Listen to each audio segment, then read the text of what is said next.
Kisah Nabi Khidir meminum air kehidupan sehingga bisa hidup sampai sekarang. Dalam beberapa riwayat menyebutkan bahwa Nabi Khidir alaihi salam dipercaya masih hidup hingga sekarang ini karena meminum Ainul Hayat tersebut. Tidak hanya Nabi Khidir, bahkan Dajjal sebagai musuh nyata manusia katanya juga pernah mandi dan minum air ini sehingga tetap hidup hingga saat ini. Kisah tentang Ainul Hayat mencuat dalam cerita Nabi Khidir alaihi salam yang hidup pada masa Raja Zulkarnain.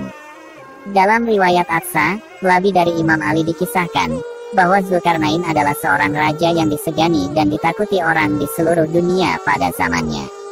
Ia juga raja yang sangat taat kepada Allah sehingga oleh Allah ia diberi pendamping seorang malaikat yang bernama Rafail. Karena dia terus bersama malaikat, membuatnya selalu bertanya tentang dunia dan akhirat. Ia bertanya bagaimana dengan ibadah malaikat kepada Allah. Malaikat lalu menjawab bahwa di antara mereka ada yang sujud dan tidak mengangkat kepala selama-lamanya, karena tidak menyia-nyiakan waktu untuk selalu beribadah kepada Tuhannya. Mendengar penuturan malaikat itu, Dzulkarnain lalu mengatakan bahwa dirinya ingin hidup selama-lamanya agar ia bisa lebih lama beribadah kepada Allah. Malaikat Rafail pun lalu mengatakan bahwa sebenarnya Allah menciptakan di bumi Ainul Hayat, yaitu sumber air kehidupan.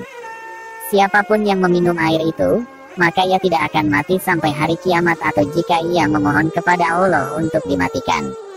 Dzulkarnain lalu mengumpulkan seluruh ulama untuk mencari tahu keberadaan Ainul Hayat tersebut. Ternyata, hanya satu orang yang bisa mengetahui, yakni Nabi Khidir alaihi salam. Nabi Khidir pernah membaca wasiat tentang air tersebut dari Nabi Adam alaihi salam. Menurutnya, Ainul Hayat berada di tempat yang gelap dan di tempat terbitnya matahari ujung dari dunia. Raja kemudian mengumpulkan pasukan untuk mencari tempat tersebut. Selama 12 tahun perjalanan, akhirnya mereka berhasil menemukan tempat terbitnya matahari. Digambarkan itu adalah sebuah tempat yang gelap namun bukan gelap seperti malam hari, namun gelap karena ada pancaran seperti asap.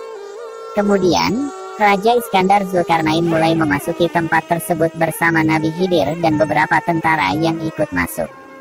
Sedangkan yang lainnya lagi menunggu di tepi luar. Ketika mereka berjalan pada tempat gelap tersebut, Allah memberi wahyu kepada Nabi Khidir. Wahai Khidir, bahwa sesungguhnya Ainul Hayat itu letaknya berada di sebelah kanan jurang, dan Ainul Hayat ini aku khususkan untukmu. Lalu Nabi Khidir alaihi salam menuju kanan jurang dan beliau menemukan Ainul Hayat itu. Beliau kemudian melepaskan pakaiannya, lalu mandi dan minum Ainul Hayat tersebut. Nabi Khidir merasakan bahwa air itu lebih manis dari madu. Sesudah mandi dan minum air tersebut, Nabi Khidir keluar dari tempat itu dan menemui Raja Iskandar Zulkarnain.